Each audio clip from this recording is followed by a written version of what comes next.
In this episode, we're going to focus on a skill that sounds simple, but is surprisingly easy to get wrong. Verifying who the key stakeholders are, what their roles and responsibilities actually include, and how to do that without guessing or relying on assumptions.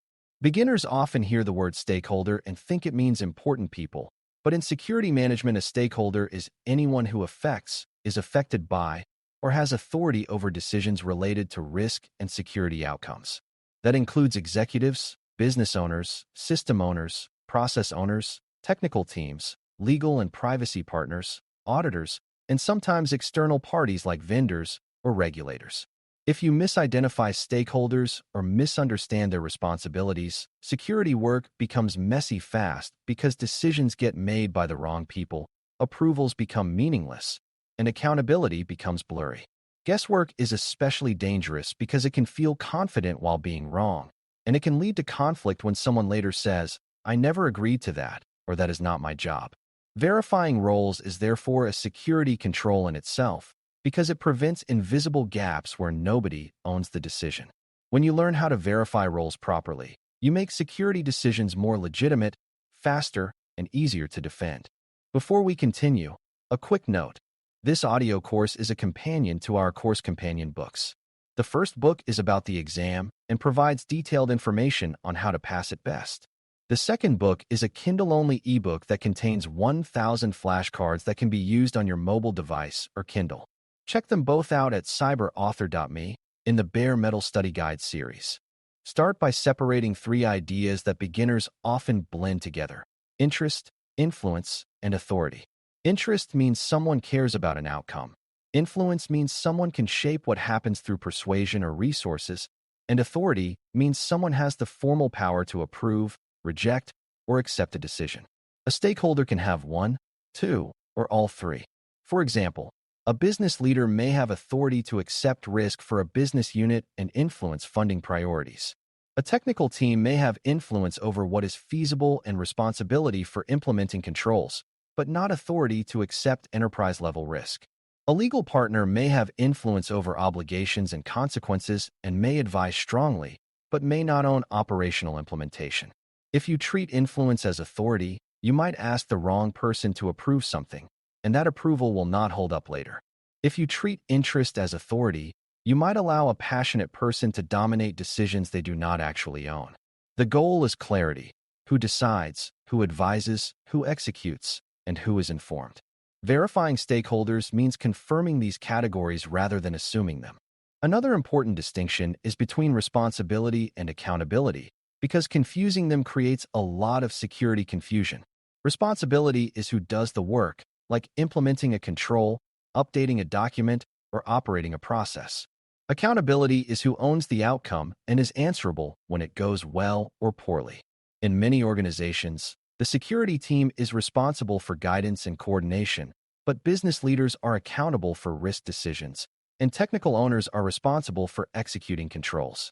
If you do not verify this, you may end up with the security team being blamed for outcomes it cannot fully control, or you may end up with critical tasks falling between teams because everyone assumed someone else owned them.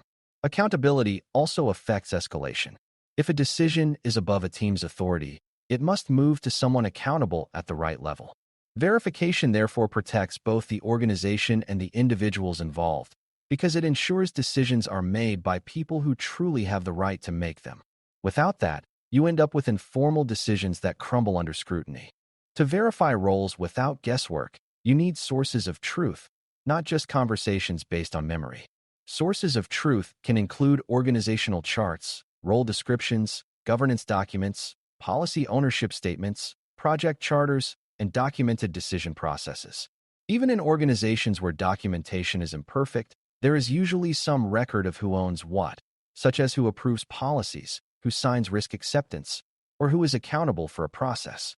Verification means you find and use that record, then confirm it with the people involved.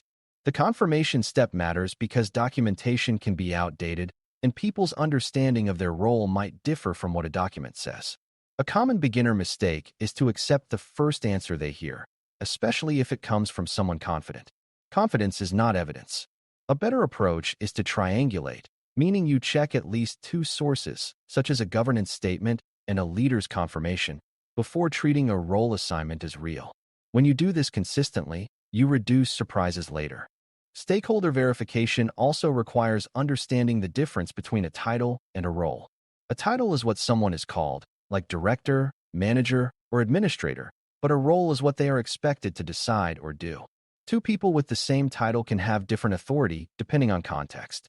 One manager might control budget and policy approval within their area, while another manager might supervise people but have limited decision authority.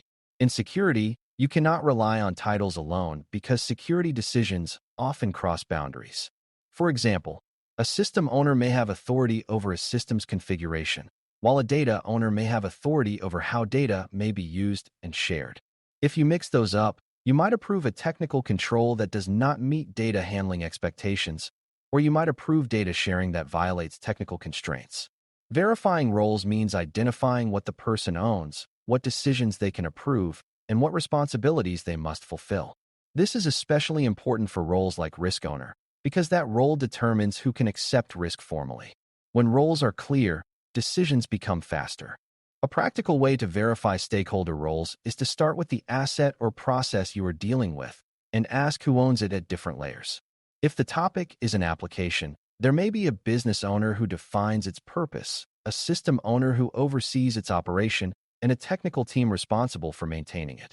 If the topic is data, there may be a data owner who decides how it can be used, a data steward who manages quality and definitions, and custodians who handle storage and access. If the topic is a service provided by a vendor, there may be a contract owner, a service manager, and a security liaison. Each layer has different responsibilities, and missing a layer creates a gap.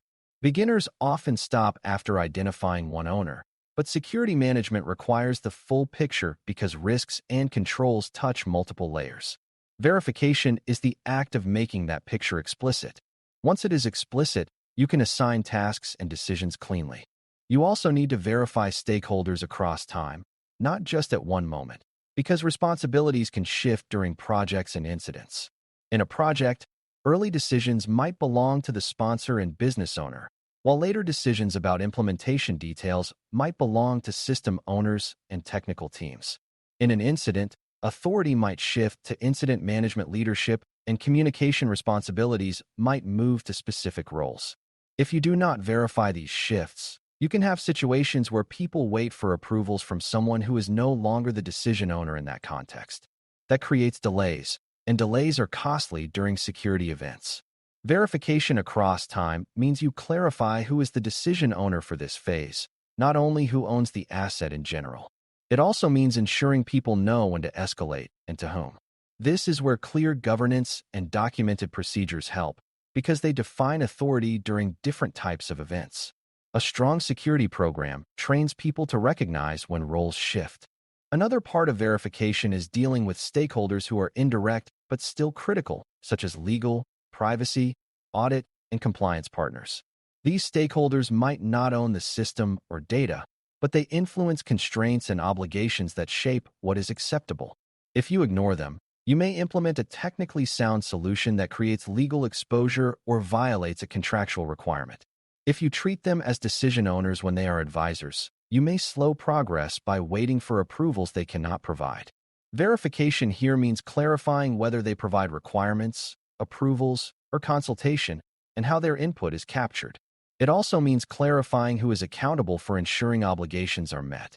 In many organizations, the accountable role for compliance is a business leader or risk owner, not the advisory function. Clear roles prevent finger-pointing later. They also make collaboration smoother because everyone understands their lane. You should also learn how to verify responsibilities when there is disagreement, because disagreement is common in complex organizations. Two people might both claim ownership or both deny ownership, or they might interpret responsibilities differently. In those cases, verification becomes a governance exercise. You look for the formal assignment of accountability, and if it is unclear, you escalate to a governance authority to clarify. The goal is not to win an argument. The goal is to restore clarity so work can proceed. A security leader who can handle this calmly builds trust because they reduce confusion rather than increasing conflict. This is also where documenting decisions matters, because once roles are clarified, you want a record that can be referenced later. Documentation is not about bureaucracy. It is about memory and legitimacy. When roles are documented, people stop relitigating the same questions. That saves time and reduces risk. Finally, once roles and responsibilities are verified, security work becomes more effective because tasks and decisions can be matched to the right stakeholders. Requirements can be communicated to the people who can implement them. Risk decisions can be escalated to the people who can accept them. Policy changes can be routed to the owners who can approve them.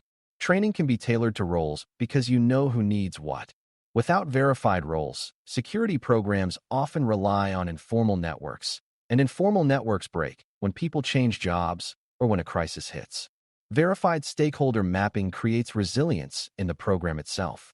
It also improves fairness because it prevents security from placing expectations on people who do not actually control the outcome. When you remove guesswork, you reduce friction and speed up decision-making.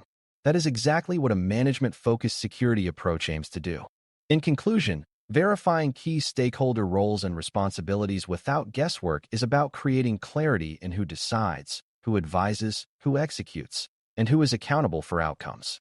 It requires distinguishing interest, influence, and authority, and separating responsibility from accountability so tasks and decisions are assigned correctly. Verification relies on sources of truth like governance documents and role descriptions, combined with confirmation and triangulation to avoid outdated assumptions. It also requires understanding that titles do not guarantee authority and that roles can shift across project phases and incident conditions. When disagreements occur, verification becomes a governance step where accountability is clarified and documented so work can proceed without repeated conflict. By practicing this approach, you make security decisions legitimate, you reduce delays caused by confusion, and you strengthen the organization's ability to manage risk consistently. When roles are clear and verified, security stops being a guessing game and becomes a coordinated program that people can trust and follow. Thanks for listening. For more audio courses, daily newsletters, and more, please visit baremetalcyber.com.